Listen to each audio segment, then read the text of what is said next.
Good morning students, good morning everyone. मैं आपका अपना अजय सिंह आज आपके लिए लाया हूँ the cells the basic unit of life का पार्ट 3। एक्चुअली जो पार्ट 2 था उसमें हमारा जो लेक्चर था वो कम्प्लीटली रिकॉर्ड नहीं हो पाया था due to some technical issue. तो आज हम उस जो सेकंड पार्ट है उसको हम कंप्लीट करेंगे और इसको अपलोड कर देंगे पार्ट 3 के नाम से। तो चलिए पढ़ते हैं। सबसे पहले हेडिंग लिखेंगे। हेडिंग है हमारी cell the unit of life. तो जैसे कि बच्चों आप जानते हैं असलियत में कि हम इससे पहले वाले लेक्चर में सेल मेम्ब्रेन की बात कर रहे थे। तो हम यहाँ टॉपिक लिखते थे सेल मेम्ब्रेन।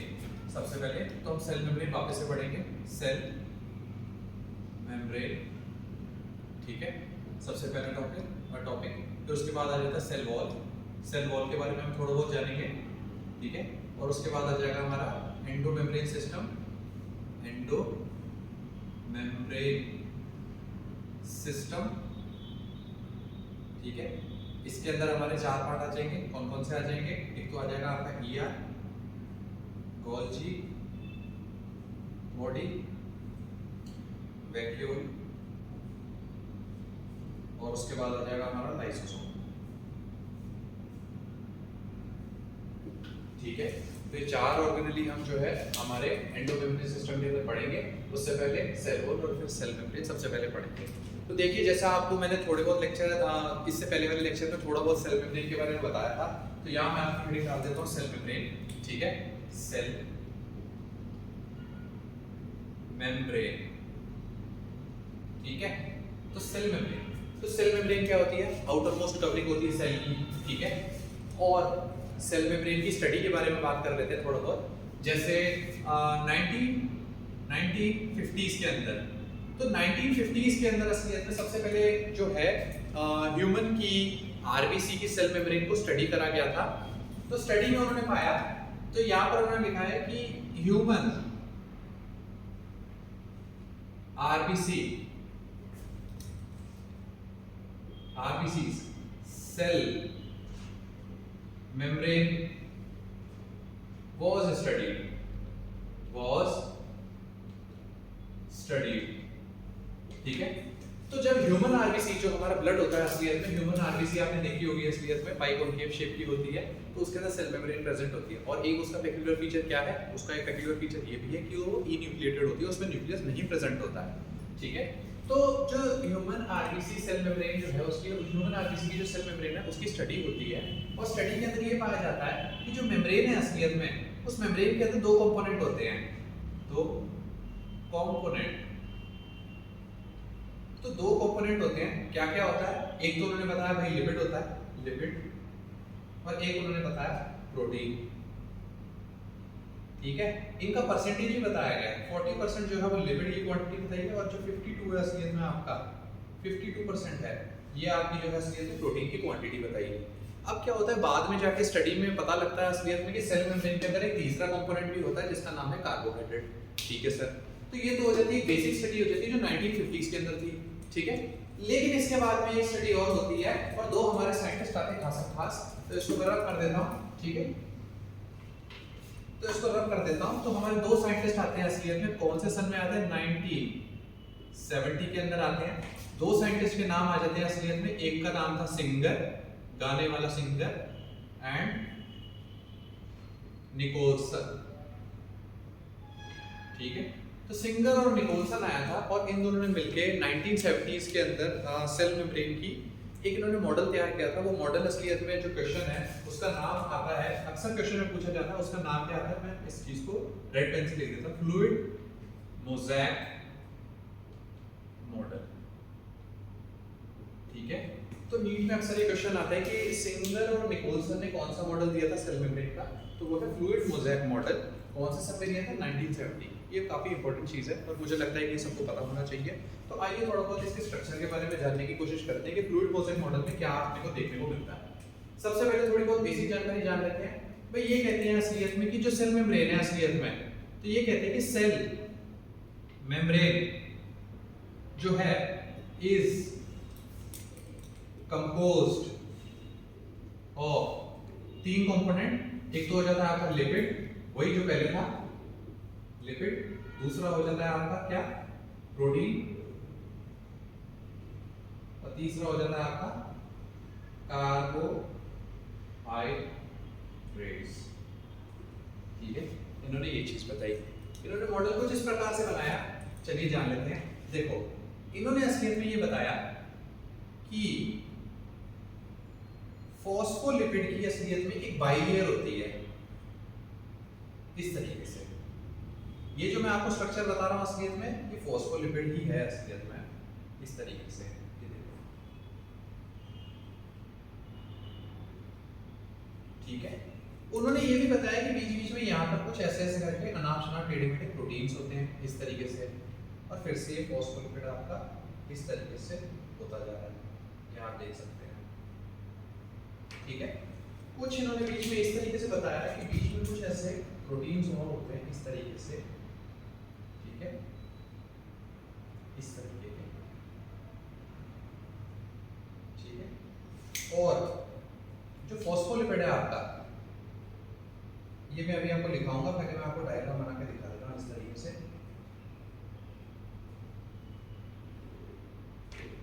ठीक है, तो कुछ इस प्रकार से, और यहाँ पर कुछ उन्होंने कुछ इस तरीके की स्ट्रक्चर बना दी यूं करके। इसको मैं ऐसे शेड कर देता हूँ करके, कुछ नहीं है, बस कोलेस्ट्रॉल जैसे यहाँ भी प्रेजेंट होगा।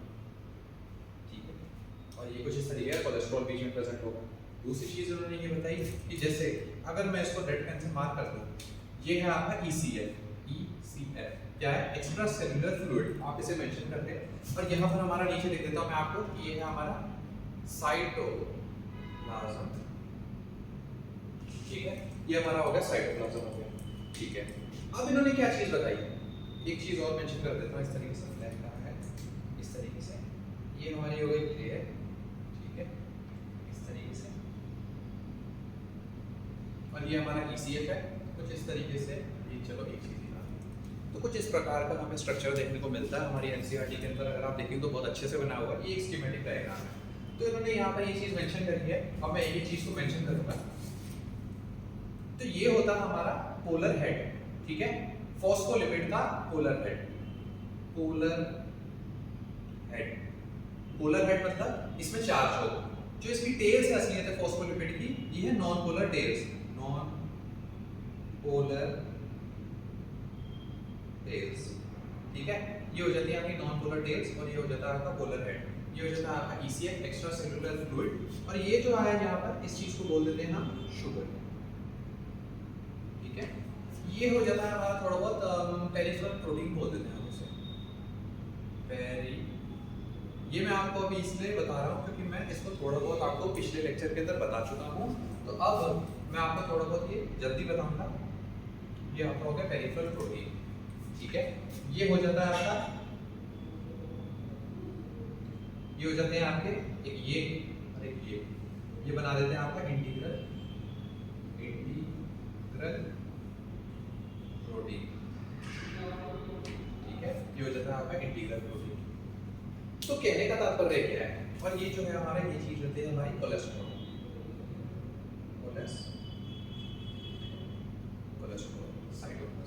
अब ध्यान से देखते हैं आप, यहाँ पर क्या होता है, इन्होंने ये सेल मेम्ब्रेन का एक डायग्राम बनाया जिसको फ्लूइड मोज़ेक मॉडल बोलते हैं। इन्होंने बताया कि फॉस्फोलिपिड की बाइलेयर होती है असलियत में, बाइलेयर। तो ये हमारी है फॉस्फोलिपिड, ये स्ट्रक्चर जो है ये फॉस्फोलिपिड है, ये फॉस्फोलिपिड है। तो फॉस्फोलिपिड की बाइलेयर है, ये एक लेयर और ये एक लेयर। इस बाइलेयर के बीच के अंदर असलियत में प्रोटीन वगैरह प्रेजेंट होते हैं। और फॉस्फोलिपिड की खास बात ये है कि जो उसका पोलर हेड है वो आउटवर्ड फेसिंग होता है, और जो नॉन पोलर टेल्स हैं असलियत में वो इनवर्ड फेसिंग होती है। अब क्या होता है, यहाँ पर प्रेजेंट है हमारा साइटोप्लाज्म, यहाँ हमारा प्रेजेंट है ECF। ECF मतलब एक्स्ट्रा सेलुलर फ्लूइड। आप जानते हैं कि ECF के अंदर और साइटोप्लाज्म के अंदर असलियत में, ECF और साइटोप्लाज्म के अंदर असलियत में सॉल्वेंट वगैरह होते हैं, वाटर वगैरह होता है। तो क्या होता है, वाटर एक पोलर सॉल्वेंट है असलियत में, पोलर।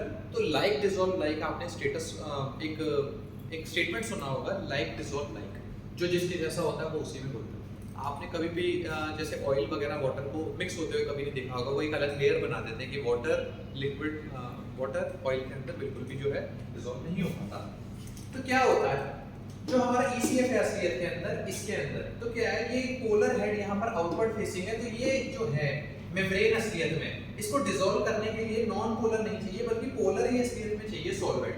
तो अगर ECF के अंदर कोई पोलर सॉल्वेंट प्रेजेंट है तो वो पोलर हेड के साथ में जो है वो जुड़ जाएगा। तो यानी जो सेल मेम्ब्रेन का ये वाला हिस्सा है असलियत में वो उसको पोलर सॉल्वेंट में डिसॉल्व करके रखेगा।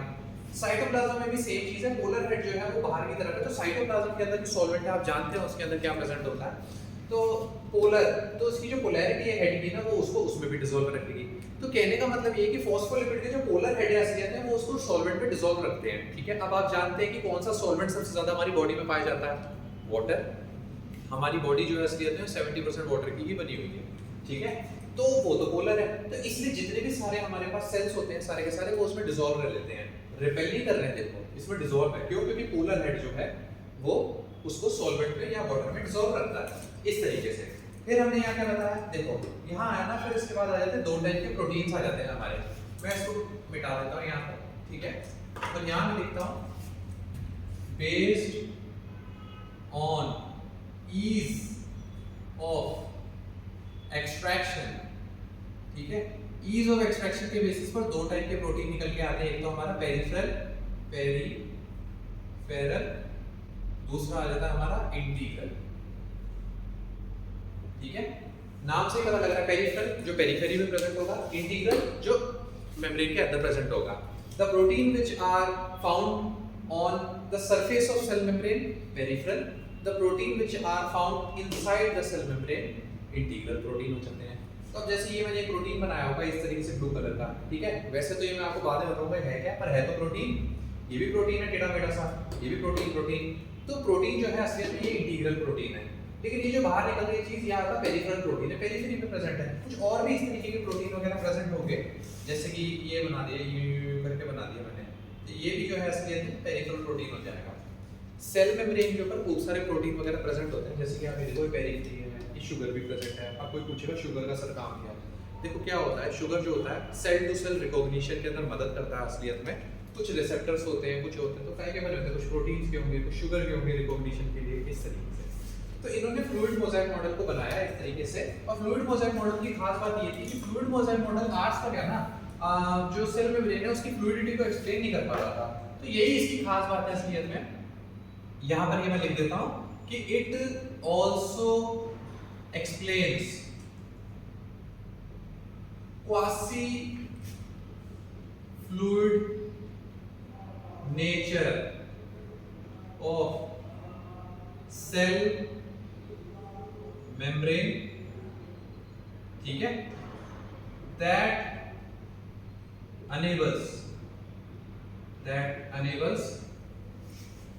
lateral movement of protein। देखो क्या है, इससे पहले जो भी रिसर्च वगैरह होती है 1950s के अंदर ना, उन्हें पता था कि असलियत में जेल लाइक है, इसके अंदर जो इंटीग्रल प्रोटीन है इधर से इधर शिफ्ट भी होते रहते हैं असलियत में, पर वो उस चीज को एक्सप्लेन नहीं कर पा रहे थे। उन्होंने बताया असलियत में कि यहाँ पर असलियत में जो इसका क्वासी फ्लूइड नेचर है असलियत में, ठीक है, जो इसका क्वासी फ्लूइड नेचर है इसको एक्सप्लेन कर देता है सिंगर और निकोलसन का मॉडल, और ये बता देता है असलियत में कि इसी क्वासी फ्लूइड नेचर की वजह से जो लेटरल मूवमेंट ऑफ प्रोटीन है हो पा रहा है। तो जो लेटरल मूवमेंट है ये अंदर बाहर नहीं हो रहे हैं बल्कि साइडवेज शिफ्ट होते जा रहे हैं, ठीक है। और ये जो प्रोटीन है ये तो फिक्स ही है असलियत में, ये वाला ये नहीं हिलता इसके साथ, ठीक है। एक चीज में जो मेंशन करी ये हो गया आपका कोलेस्ट्रॉल हो गया, या आपका हो गया नॉन पोलर टेल्स वगैरह हो गया, ठीक है, इस तरीके से होता है। तो ये था हमारा क्या था, fluid mosaic model by Singer and Nicolson in 1970s। तो इस तरीके से हमारा जो है ये हो जाता है। फिर मैंने आपको कुछ प्रोटीन के बारे में बताया, पेरिफेरल प्रोटीन होते हैं और इंटीग्रल प्रोटीन होते हैं। आप कैसे करके, पेरिफेरल जो पेरिफेरी है which found on the surface of cell membrane, और इंटीग्रल प्रोटीन होते हैं आपके। तो उम्मीद करता हूँ आपको फ्लूइड मोज़ाइक मॉडल जो सिंगर एंड निकोलसन द्वारा बनाया गया असलियत में वो आपको समझ में आ गया होगा। आइए हम चलते थोड़ा सा इसके बाद हमारे नेक्स्ट टॉपिक पर। तो नेक्स्ट टॉपिक हमारा आता है असलियत में टाइप ऑफ ट्रांसपोर्ट असलियत में। तो कई प्रकार के ट्रांसपोर्ट होते हैं, जैसे अभी हमने सेल मेम्ब्रेन की बात करी है, तो कुछ चीज़ें अब मेम्ब्रेन के बारे में आपने सुना होगा कि सिलेक्टिवली परमिएबल है या सेमी परमिएबल है। सेमी परमिएबिलिटी मतलब ये होता है कि सेल मेम्ब्रेन जो है उसके आर पार जो है चीज़ें आती जाती रहती हैं, ठीक है। अब वो आती जाती क्या रहती हैं, कुछ एंजाइम्स हो सकते हैं, कुछ हार्मोन्स वगैरह हो सकते हैं, कुछ भी इस तरीके से हो सकता है। तो चलिए आइए बात कर लेते हैं। तो मैं यहाँ लिखता हूँ सबसे पहले टाइप्स ऑफ ट्रांसपोर्ट कितने टाइप के होते हैं? 3 टाइप के। मैं आपको यहाँ पर एक मेम्ब्रेन से ही समझाने की कोशिश करता हूँ इस तरीके से, ठीक है। ये हमारी हो गई सेल मेम्ब्रेन, ठीक है। अब क्या होता है, आपने कभी इस तरीके से देखा होगा, ये H2O मॉलिक्यूल्स हैं असलियत में, ठीक है। मैं लिख देता हूँ H2O। H2O क्या करता है असलियत में, इस तरीके से, यहाँ मैं लिख देता हूँ साइटोप्लाज्म, साइटोप्लाज्म, और ये हो जाता है आपका ECF, ठीक है। तो क्या होता है, ECF हो गया आपका, ये हो गया आपका H2O, ठीक है। आपने है ना कभी इसके बारे में डिफ्यूजन के बारे में सुना होगा, जैसे फ्रॉम हाई कंसंट्रेशन से लो कंसंट्रेशन, ऐसा कुछ सुना होगा आपने। एक्चुअली क्या होता है, हाई कंसंट्रेशन जहां पर होती है, आपने सुना होगा एक स्टेटमेंट, जहां जहां नमक वहां वहां पानी।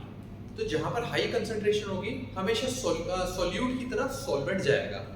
तो जैसे अगर ECF है आपका, ठीक है, ECF में आपकी कंसंट्रेशन है कम, मतलब सॉल्वेंट है ज्यादा, और यहाँ आपके साइटोप्लाज्म में है कंसंट्रेशन ज्यादा और सॉल्वेंट कम, तो जो वाटर होगा वो असलियत में इस केस में आ जाएगा, ठीक है। तो इस चीज को हम बोल देते हैं असलियत में osmosis.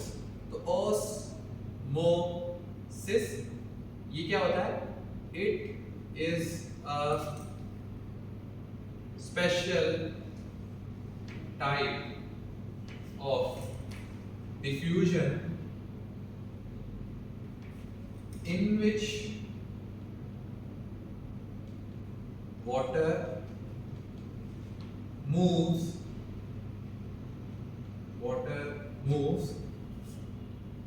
from low concentration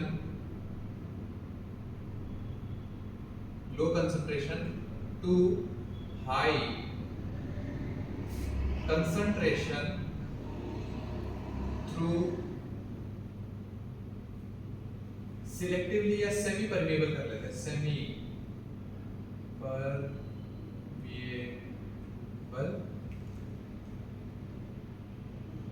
membrane, ठीक है। तो क्या होता है, एक स्पेशल टाइप ऑफ डिफ्यूजन है। आप जानते हैं डिफ्यूजन क्या होता है। अगर मैं यहाँ पर आपको जैसे एक परफ्यूम की बोतल तोड़ दूँ तो धीरे धीरे करके लास्ट तक स्मेल आने लग जाएगी। क्यों आने लग जाएगी? क्योंकि जो परफ्यूम के पार्टिकल्स हैं असली तो धीरे धीरे लास्ट तक जाने लग जाएंगे, ठीक है। अब ऑस्मोसिस कुछ नहीं होता, एक स्पेशल टाइप ऑफ डिफ्यूजन होता है जिसके अंदर वाटर की हम बात करते हैं, जो लो कंसंट्रेशन से लेकर के, यानी यहाँ कंसंट्रेशन कम है मतलब पानी ज्यादा है, यहाँ कंसंट्रेशन ज्यादा है मतलब पानी कम है।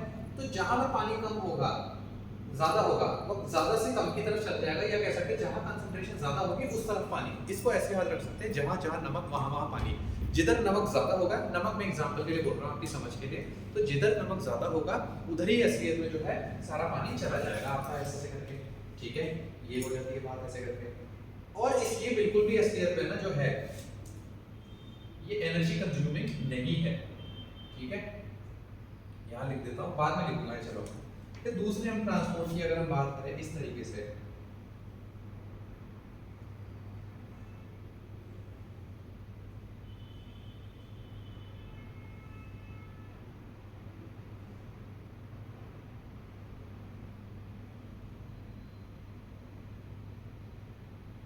ठीक है।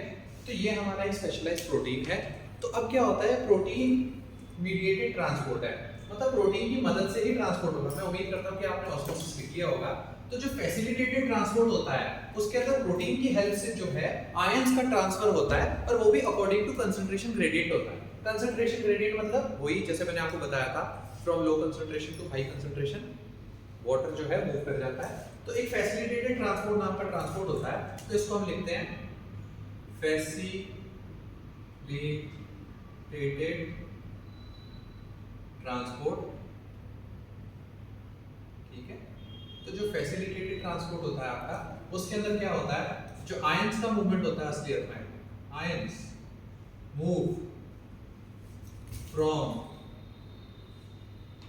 हाई टू लो कंसंट्रेशन, है ना, out high to low with the help of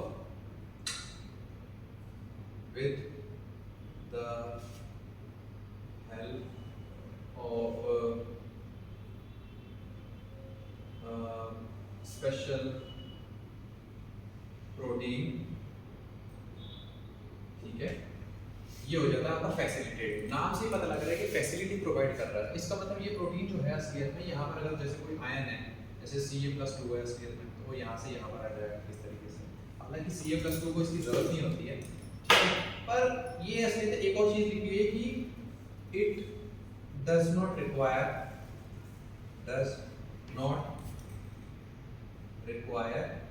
ATP. ATP आप जानते हैं क्या है? Energy currency of the body, adenosine triphosphate जिसे बोलते हैं। तो ये बिल्कुल भी एटीपी कंज्यूम नहीं करता है। ऑस्मोसिस भी जो है वो एटीपी कंज्यूम नहीं करता है। तो इन दोनों के अंदर जब एटीपी का रिक्वायरमेंट है ही नहीं और ये कंसंट्रेशन ग्रेडियंट के अकॉर्डिंग ही काम कर रहे हैं, तो इन दोनों ट्रांसपोर्ट को हम बोल देते हैं क्या? एक टर्म होती है उसको बोलते हैं हम पैसिव ट्रांसपोर्ट। पैसिव ट्रांसपोर्ट, ठीक है। एक दूसरा असलियत में ट्रांसपोर्ट होता है जो मेम्ब्रेन के अंदर होता है इस तरीके से, वो कुछ इस प्रकार है। यहाँ भी एक प्रोटीन होता है इस तरीके से,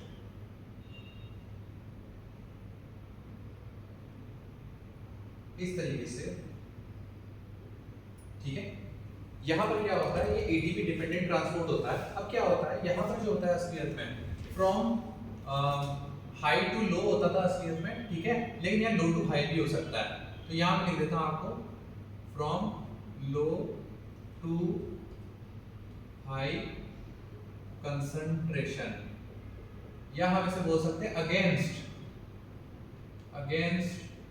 द कंसंट्रेशन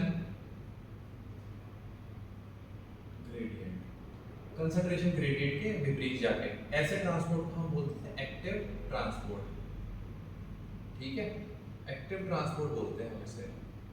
और उसके बाद में आ जाता है हमारा ये है असलियत में एटीपी डिपेंडेंट ट्रांसपोर्ट, ठीक है। तो ये एटीपी डिपेंडेंट ट्रांसपोर्ट होता है, ठीक है। इसका एक एग्जांपल पे मेंशन किया हुआ है आपके एनसीईआरटी के अंदर, इसका नाम है sodium potassium pump. Sodium potassium pump, ठीक है। तो सोडियम पोटेशियम जो पंप होता है असलियत में ना, ये अगेंस्ट द कंसंट्रेशन ग्रेडियंट जो होता है सोडियम को इन्फ्लक्स कर लेता है, आपने ऐसे सुना होगा।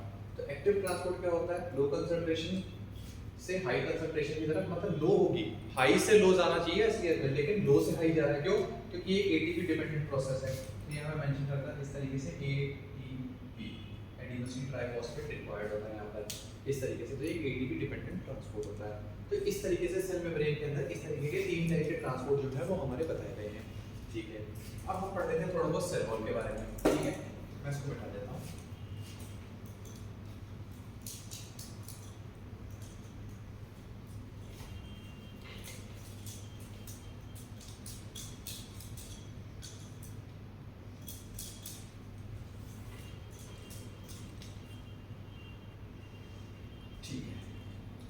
अगला हमारा टॉपिक आ जाता है cell wall. Cell wall, cell wall क्या होती है? देखो, प्लांट के अंदर प्रेजेंट होती है, एल्गे में प्रेजेंट होती है। प्लांट में जो होती है असलियत में प्रेजेंट, प्लांट सेल वॉल जो होती है असलियत में प्रेजेंट, ये प्रेजेंट होती है काहे की? सेल्यूलोज,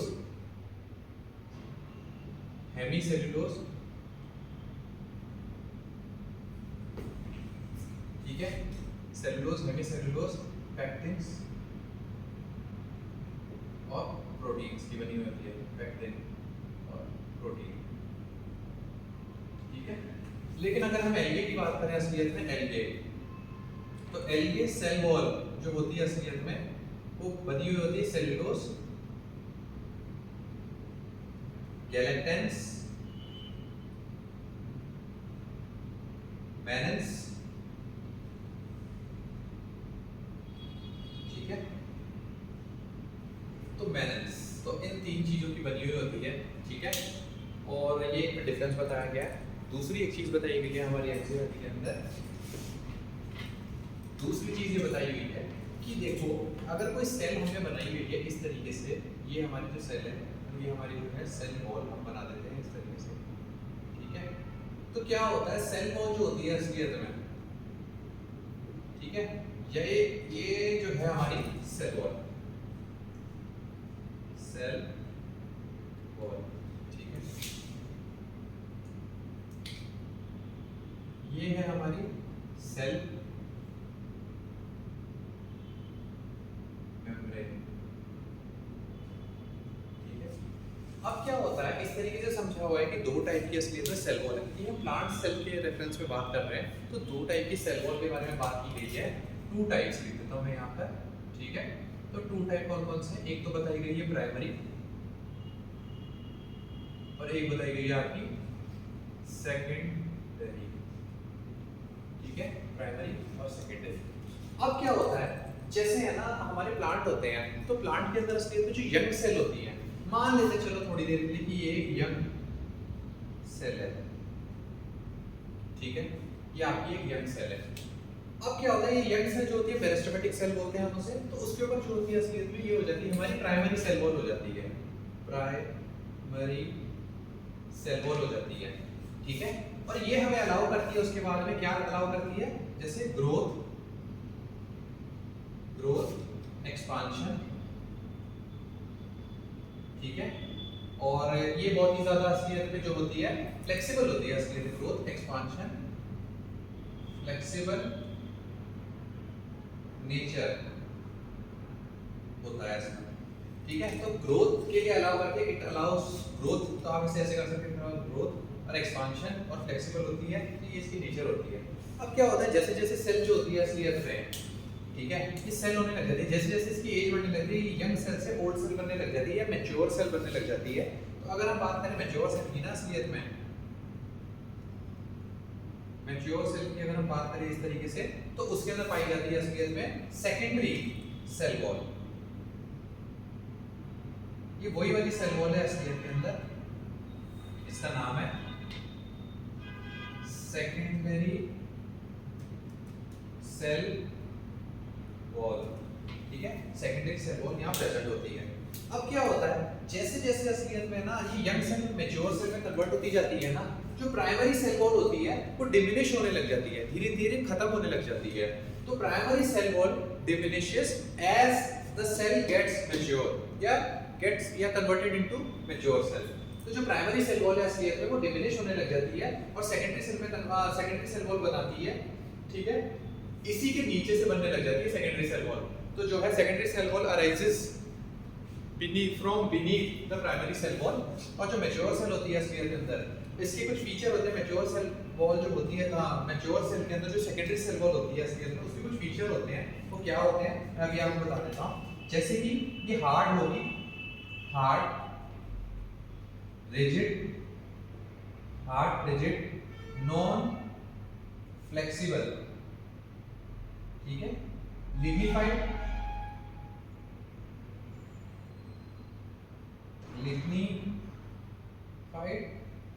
एंड सुबेराइज्ड,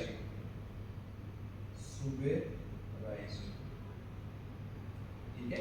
तो लिग्निन एक प्रोटीन होता है और सुबेरिन एक प्रोटीन होता है, तो ये सेल को जो है वो डेड बना देते हैं, तो इनका डिपोजिशन होने लग जाता है। यानी आप कह सकते हैं कि जो प्राइमरी सेल वॉल है उसके अंदर जो है जब लिग्निन और सुबेरिन का डिपोजिशन होना शुरू हो जाए तो वो हार्ड बनने जाती है, नॉन फ्लेक्सिबल, रिजिड बनने लग जाती है। मतलब थोड़ी सी ऐसे समझ लो कि आप डेथ टाइट एकदम सॉलिड हो जाती है। तो कुछ इस तरीके की बात आपने जो है सेल वॉल के अंदर पढ़ी है।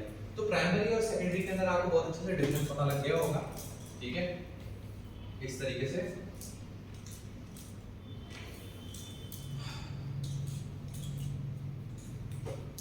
अगला हमारा टॉपिक आ जाता है एंडोमेम्ब्रेन सिस्टम, ठीक है। तो मैं यहाँ पर लिख देता हूँ आपका endomembrane system, endomembrane system. Endomembrane system का मतलब ये होता है कि जो सेल ऑर्गेनेलीज होते हैं असलियत में, cell organelles function in a coordinated manner, ठीक है। तो अब चार तरीके के होते हैं असलियत में 4 टाइप के सेल ऑर्गेनेल्स होते हैं, 4 टाइप्स। वो क्या क्या है? वो होगा हमारा endoplasmic reticulum, endoplasmic reticulum, reticulum, ठीक है, गोल्जी बॉडी, गोल्जी बॉडी, उसके बाद आता है हमारा वैक्यूल, और चौथा आ जाता है हमारा लाइसोसोम, ठीक है। अब हम एक एक करके इनके बारे में जानने की कोशिश करते हैं, ठीक है। तो सबसे पहले आ जाता है हमारा एंडोप्लाज्मिक रेटिकुलम आ जाता है, ठीक है। तो ईआर के बारे में बात कर लेते हैं, ठीक है। ईआर, ईआर को हम क्या बोलते हैं? ये होता है एक तो एंडोप्लाज्मिक रेटिकुलम होता है, ठीक है। तो हम इसको ईआर ही लिखेंगे। ईआर जो होता है असलियत में वो न्यूक्लियस की असलियत में क्लोज प्रॉक्सिमिटी के अंदर प्रेजेंट होता है। तो it is located in close proximity, मतलब क्या होता है? Proximity to nucleus.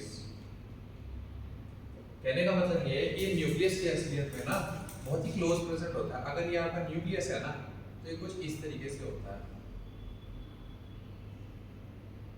ठीक है, इस तरीके से। तो ये जो स्ट्रक्चर मैंने बताई है आपको, ये हो जाता है आपका ईआर, ठीक है। दूसरी चीज ये होता है कि एक असलियत में फ्लैट डिस्क शेप्ड होते हैं असलियत में। These are flat disc shaped structure, ठीक है। आपने सुना होगा असलियत में कि इसका ईआर का जो काम है वो सिंथेसिस होता है। जी हाँ, बिल्कुल आपने सही सुना है। तो ये हमारा यहाँ पर लिखा हुआ आ जाता है कि it helps in synthesis of protein and lipid. तो जो प्रोटीन और लिपिड है उनका सिंथेसिस ये करना शुरू कर देता है, ठीक है। अब ईआर में भी जो टाइप होते हैं असलियत में, दो टाइप के सेल्स होते हैं, दो टाइप होते हैं असलियत में। एक तो होता है आपका आरईआर, आरईआर, दूसरा हो जाता है आपका एसईआर, ठीक है। तो आरईआर का मतलब ये होता है, मैं आगे इसको रेड पेन से लिखूंगा, ठीक है, वरना आपको लगेगा ये सब एक जैसा ही है। तो आरईआर का मतलब होता है रफ एंडोप्लाज्मिक रेटिकुलम। तो रफ एंडोप्लाज्मिक रेटिकुलम, ठीक है। और ये रफ क्यों होता है? Due to presence of ribosome on its surface, कर लेते हैं, ऑन इट्स सरफेस, एक्सक्यूज मी।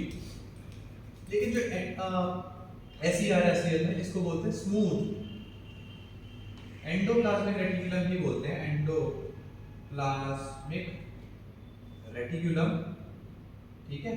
तो एंडोप्लाज्मिक रेटिकुलम बोलते हैं। और यहाँ पर क्या होता है? Due to absence of ribosome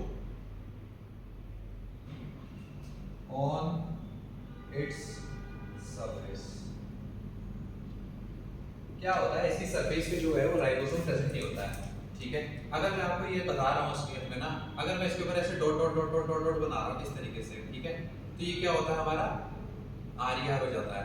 इसी प्रकार अगर इसके ऊपर ये डॉट डॉट नहीं थे तो ये क्या था? एसईआर। तो ये दो टाइप के असलियत में जो राइबोसोम है, और ये आपस में साथ ही होते हैं। देखो, एक यहाँ है असलियत में, तो एक इस तरीके से हो जाएगा, इस तरीके से,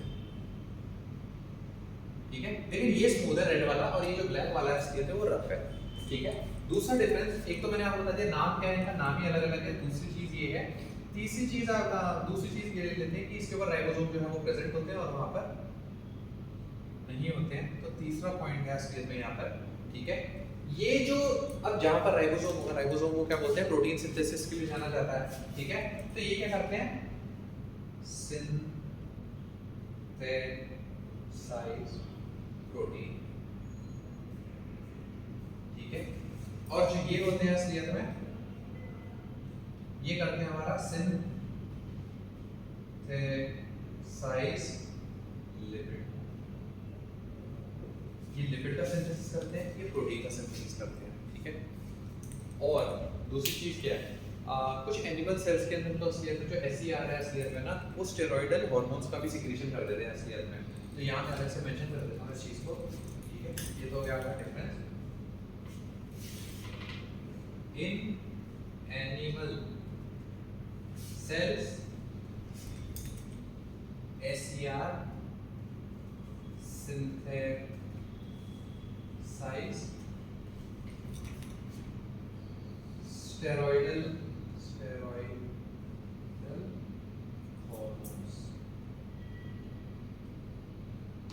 ठीक है, steroidal hormones। तो इनमें भी मदद करता है। तो ये हो जाता है हमारा एंडोप्लाज्मिक रेटिकुलम कंप्लीट हो जाता है। इसके बाद हम आगे बढ़ते हैं गोल्गी बॉडी।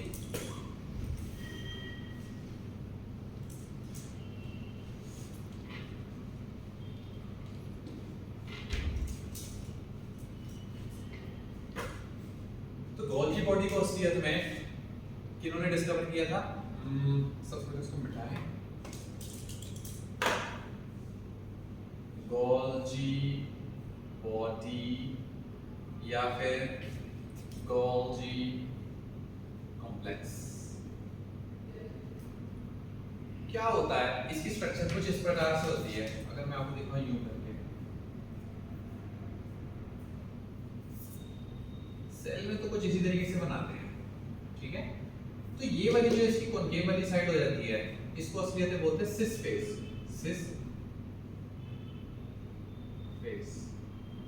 और इस वाली साइड को हम बोल देते हैं ट्रांस फेस, ठीक है। और ये जो चीज होती है हमारी इसको हम बोल देते हैं सिस्टर में। ये जो है ना चीजें असलियत में, तो आप देखो कि जैसे एंडोप्लाज्मिक रेटिकुलम में असलियत में कोई प्रोटीन वगैरह जो है इस तरीके से ये प्रोटीन जा रहा है, देखो यहाँ चला जाएगा, फिर यहाँ चला जाएगा, फिर यहाँ चला जाएगा और ट्रांसफेज से निकल जाएगा। तो असलियत में क्या होता है, जो गोल्गी बॉडी होता है असलियत में, तो गोल्गी बॉडी असलियत में क्या होता है, ट्यूबुलर लाइक स्ट्रक्चर होती है असलियत में, ट्यूबुलर लाइक स्ट्रक्चर, ठीक है। Present near to ER। भाई अगर ER सिंथेसाइज कर रहा है, ठीक है, तो वो किसके पास जाएगा? गोल्गी बॉडी के पास, क्योंकि ये तो असलियत एंडोमेम्ब्रेन सिस्टम का पार्ट है, ठीक है। तो इस तरीके से जो है ये ER के पास जाता है, ठीक है। ट्यूबुलर लाइक स्ट्रक्चर होती है। इसमें जो सिस फेज होता है ये क्या करता है असलियत में, सबसे पहले जो मटेरियल है असलियत में ये पैकेजिंग का काम करता है। तो it helps in packaging of material, packaging and modification कर सकते हैं, packaging and modification of material, ये इस काम में हेल्प करता है। तो जो प्रोटीन होता है असलियत में, तो जो मटेरियल होता है सबसे पहले, तो मटेरियल सबसे पहले सिस फेज की तरफ आता है और मॉडिफाई होकर ट्रांस फेज की तरफ से निकल जाता है। तो जो मटेरियल है असलियत में, तो material enters through cis phase and after modification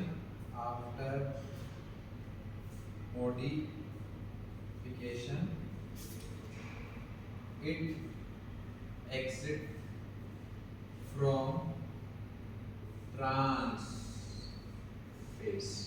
तो ट्रांस फेज की तरफ से जो है ये एग्जिट हो जाता है, एक ये काम हो जाता है। ट्यूबुलर स्ट्रक्चर है, सिस फेज होता है, एक लेयर को बोलते हैं सिस्टर्नी, सिस फेज से मॉडिफाई होकर ट्रांस फेज की तरफ से निकल जाएगा। पैकेजिंग ऑफ मटेरियल इसका काम है, ठीक है। अब क्या होता है, ये असलियत में एक important, it helps in formation of glycoprotein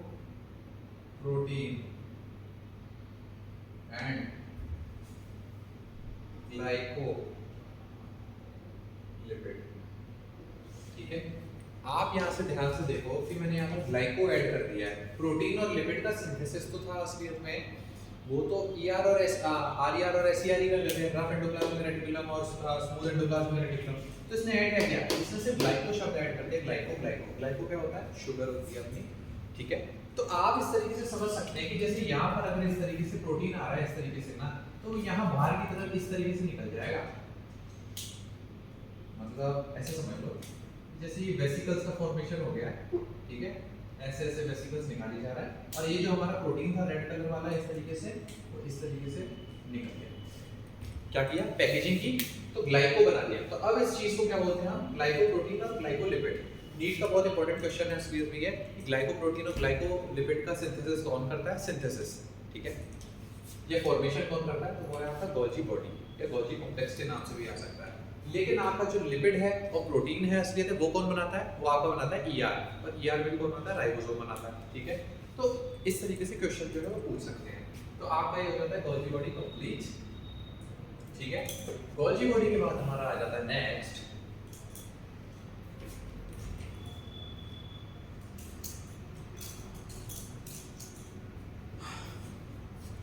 Golgi body के बाद हम पढ़ते हैं असलियत में हमारा वैक्यूल। ठीक है, तो यहाँ हम हेडिंग लिखते हैं वैक्यूल। तो वैक्यूल क्या आता है असलियत में, 80 to 90% ऑफ जो सेल का वॉल्यूम होता है, ऑफ सेल वॉल्यूम कंप्राइज करके रखता है, कंप्राइज्ड। तो यहाँ आप इस चीज को ऐसे लगता है, it comprises of 80 to 90% of the total sale volume. ठीक है, तो इसके अंदर क्या होता है, ये कुछ इस तरीके की अगर एक सेल में आपको बनाऊं तो इसके अंदर जो होता है असलियत में, ये देखो, ये हो गया आपका न्यूक्लियस और ये हो गया आपका वैक्यूल। ठीक है, अब क्या होता है, आउटर जो इसकी लेयर होती है असलियत में, या कवरिंग कह लो, तो outer membrane of vacuole is known as tonoplast।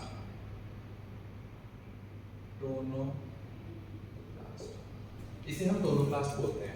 ठीक है, इसके अंदर क्या प्रेजेंट होता है इसके अंदर में, इंपॉर्टेंट क्वेश्चन है। सबसे पहले तो टोनोप्लास्ट को अंडरलाइन कर लो या बॉक्स बना लो इस तरीके से, क्योंकि ये अपने आप में एक इंपॉर्टेंट क्वेश्चन है। दूसरी चीज क्या होती है, इसके अंदर क्या प्रेजेंट होता है, इसके अंदर प्रेजेंट होता है असलियत में, it consist of excretory material. ठीक है, और क्या बोल सकते हैं हम, सॉल्वेंट्स। ठीक है, सेल सैप और अदर कंपोनेंट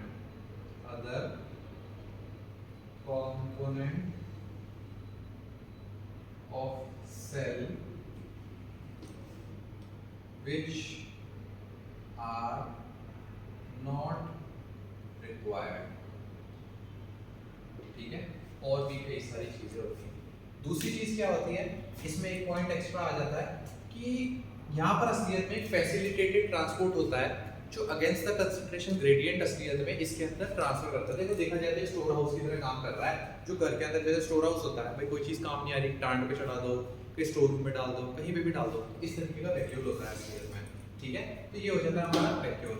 दूसरी चीज क्या होती है, जो वैक्यूल होता है असलियत में अंदर, यहाँ पर असलियत में फैसिलिटेटेड ट्रांसपोर्ट प्रेजेंट होता है ना, जो ट्रांसफर करता है असलियत में आयंस को या न्यूट्रिशन को या मटेरियल को, which transfer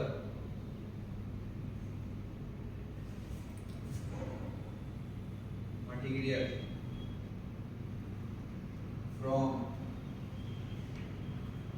high concentration to low, high to,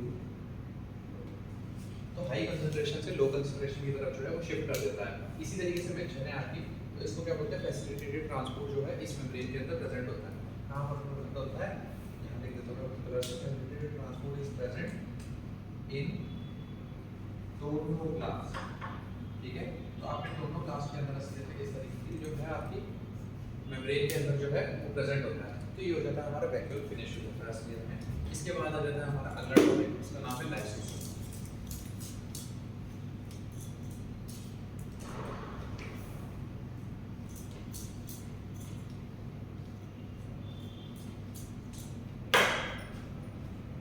तो आ जाता है हमारा लास्ट टॉपिक आज का, लाइसोसोम।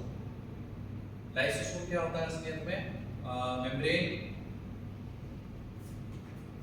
बाउंड ऑर्गेनेली होती है, ठीक है। मेम्ब्रेन बाउंड ऑर्गेनेली होती है। It is like vesicle, vesicle मतलब इस तरीके की चीजें बॉल जैसी या खाली गेंद जैसी प्रेजेंट होती है, ठीक है। इनमें क्या प्रेजेंट होता है, it consist of hydrolytic enzyme, hydrolytic enzyme, ठीक है।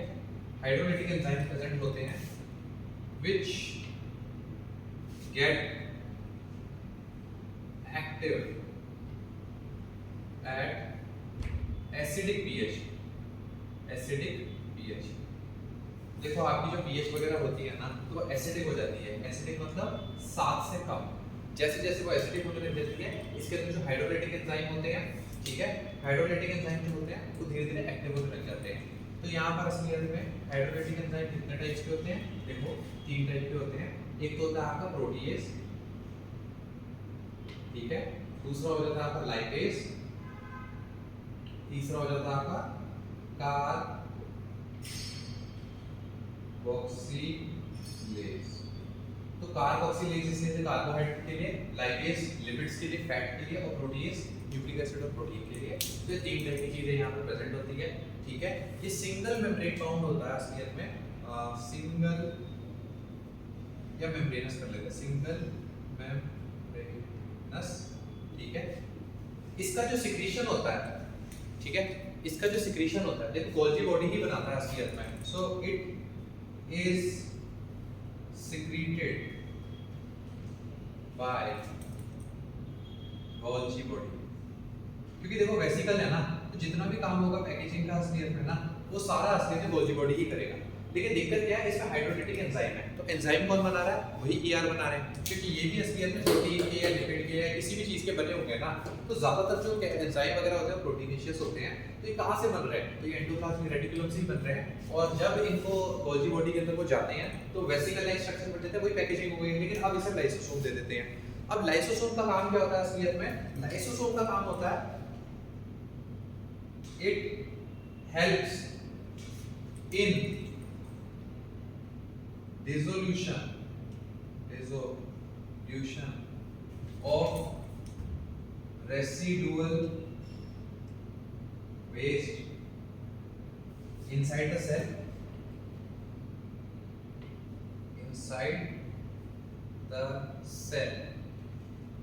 और sometime it can digest the whole cell. देखो जैसे है ना हमारी बॉडी के अंदर खूब सारी सेल वगैरह प्रेजेंट होती है, या कोई रेसिडुअल वेस्ट है वगैरह, जैसे आप समझो कि रेसिडुअल वेस्ट है इनसाइड द सेल। अब inside the cell residual waste आया कैसे, देखो आपने टर्म सुनी होगी फैगोसाइटोसिस।